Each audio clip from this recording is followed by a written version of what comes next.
Hi everybody, it is Dean Z speaking to you from my basement. Today I want to talk to you about social media and specifically its use in the admissions process or lack of use. The topic was suggested by Ali, who is now a repeat offender for suggesting good topics for the video. So thank you very much, Ali. I also want to give a shout out before we get started to Michigan Law's very own Margaret Hannon. And when I say she's our very own, I mean in two senses. She's a professor, and she is also a Michigan Law alum who happens to have been admitted to law school by someone on this particular video. I wonder who that could be. Anyway, Margaret, Professor Hannon, has a mini seminar that she teaches about social media in the employment context. And I believe she also works this into her 1L legal practice class. So if you come to Michigan, get to know Margaret Hannon if you are interested in this topic, because she has lots of wisdom to bestow. All right, let's get started. So there's three ways I think to look at this topic. One is what is likely to happen. One is what should happen. And one is what possibly can happen. So let's start with what is likely to happen. As a general matter, I am unaware of any law school admissions office that habitually does an audit of any applicant's social media presence.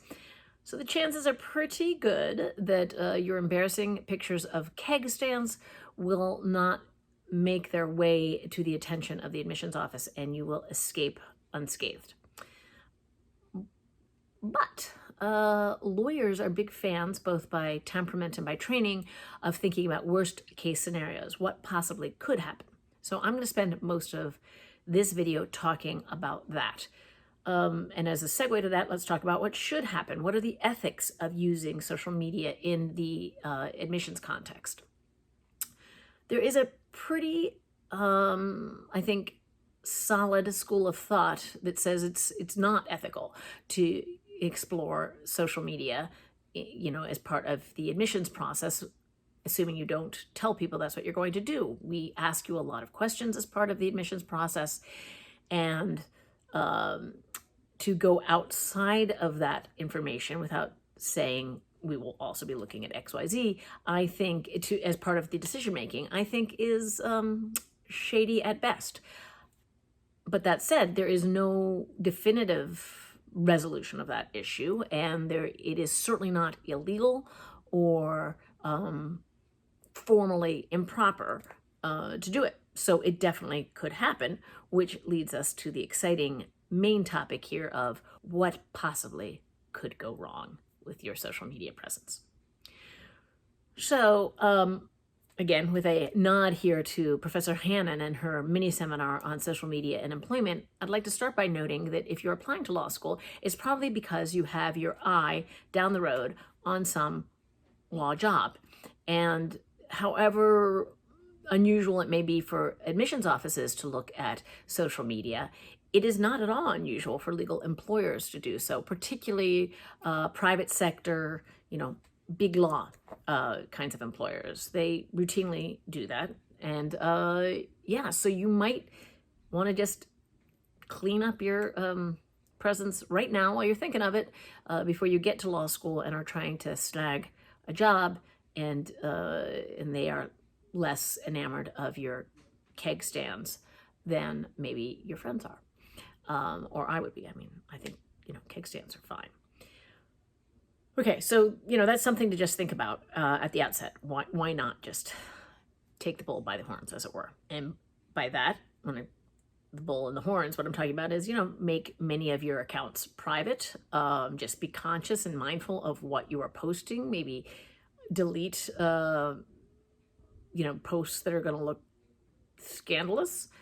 I don't know. I honestly am not a giant social media person, so I feel slightly abashed in giving advice on this topic about all the ways that things could go wrong. But I feel like what the dangers are lurking in your past posts, so you know what I'm talking about, and I don't need to know what I'm talking about. But let's think about how might this come about? If admissions offices aren't routinely going to the internet and Googling you and looking at your Instagram posts, how would they even know what you've done? Why bother cleaning it up? Well, it can come across in a couple of different ways, one of which is pretty innocent. So even though I do not make it any kind of practice to look at social media, I do sometimes find myself wanting to Google something in someone's application because I don't understand it. So sometimes this is a job where someone hasn't really, maybe gives me the title of the job and I don't understand what the company does, or it is a student group that they've belonged to where the student group name is mysterious, something like that. And then I can inadvertently learn information that I didn't intend to learn, not by looking for the candidate themselves, but by Googling information that is in their application. So that's come up sometimes. I think the one time that I can recall that it had a bad outcome for the candidate was a candidate who wrote at length in their personal statement about having made a particular invention, and that it was extremely useful. And I don't remember now why I Googled it. I think I just didn't understand enough about the invention. I was curious, and so I thought that, whatever. I Googled it, and immediately the very first hit was a story about how the candidate's mother had invented this thing. And the candidate had some maybe passing involvement in the invention, but had clearly exaggerated and, well, frankly lied about what their role was. So that was not my intending to do anything mean to this candidate. But once I knew that, obviously I was going to act on it, and that person did not get admitted. Another way this can sometimes, social media use can come to an admissions office attention is because people will let us know. If you are, very active on social media,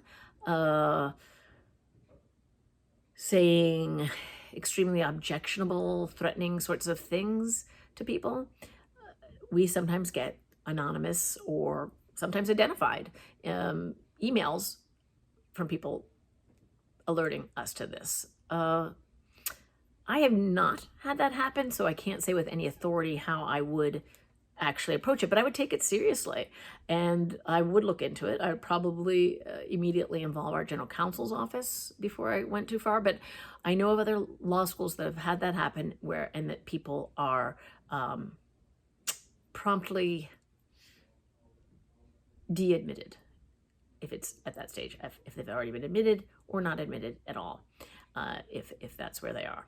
So, be aware that you are entering or hoping to enter a profession. There are usually professional standards of conduct that apply to you as a student and as an applicant. And it is definitely possible that unprofessional social media posts could be held against you, shall we say.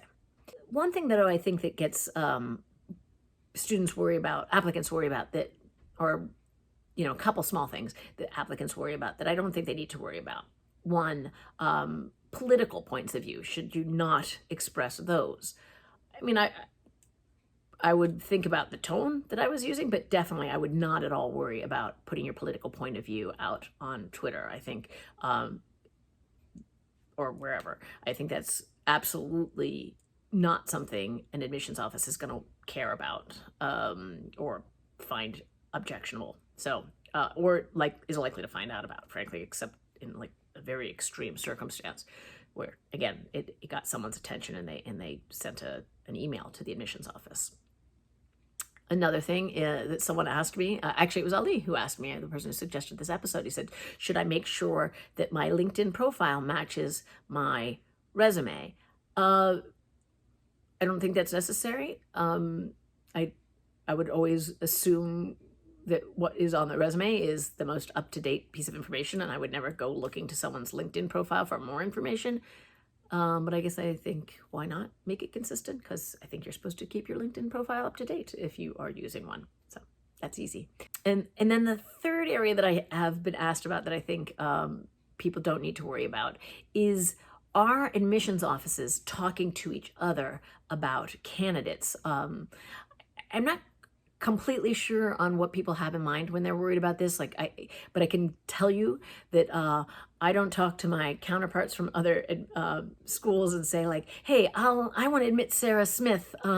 So don't you admit her. I'll give you John Doe if you let me have Sarah Smith." That is not happening. We are all extremely competitive with each other, even though we are friends, and that would just be against our interests. And I can't imagine anyone engaging in that.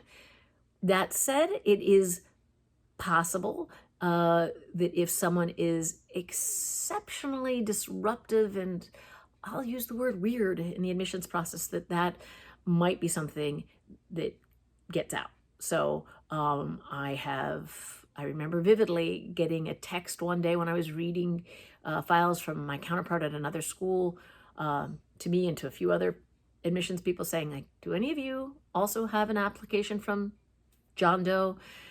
And I went running to my pile of files, and indeed I did. And John Doe had written an addendum that I will not detail for you here, but was really troubling and in poor taste. And so we did talk about that. Definitely didn't change anybody's mind. We all would have found that without being alerted to it, and none of us would have admitted John Smith once we read that addendum. But that kind of conversation may occur, but not anything that would affect an outcome. We just don't deal with each other that way. One more area that sometimes comes up. Do we look at Reddit and other online forums to try to discern people's identities and try to figure out where they are going to school or things like that? I will say, I don't know, actually. I'm definitely not at Michigan. I am, well, I will say I am too busy to do that. I also find it like really distasteful and terrible. And so no, I would never do that. But I do think that, you're maybe risking something by posting, thinking you're anonymous, posting things that you wouldn't want an admissions office to know you had posted. It's my understanding that on Reddit and other similar forums, people usually have a couple pieces of identifying information about themselves. And I believe it's pretty easy to figure that out, who a person is based on that information. So I would say be cautious if you're going to post, mean things on Reddit. Think about that.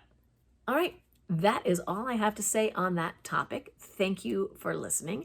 I want to talk about the interplay between punctuation and quotation marks. Be careful. If you're using quotation marks and a comma or a period, the comma and period go inside the quotation marks. Not always the case, though, with some other punctuation. So semicolons go outside the quotation marks, at least in every scenario that I can imagine. Same with a parenthesis, outside the quotation mark. So, but just remember, there are rules for this, and if you are using them,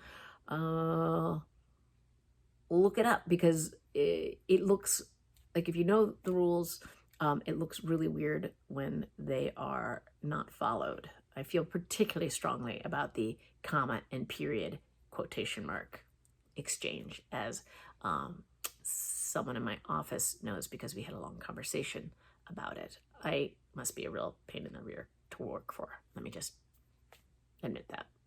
Okay, that's all I got.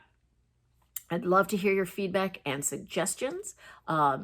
Please put them in the comments below, or email us at law.jd.admissions@umich.edu and put vlog in the subject line. Let me also say that if you are watching this and have applied to Michigan in a past year, and you're not applying this year, and you'd be willing to let me anonymously talk about your application in an anonymous way, I will not be anonymous. I will be me.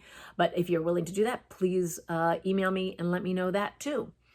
And if you found this helpful, you might want to check out the admissions blog. There's a link below. Finally, thank you as always, to Dustin Johnston, who lets me know helpful things like when I show up in a meme. That was particularly exciting. Thank you for letting me know that, Dustin. All right, wherever you go, go blue.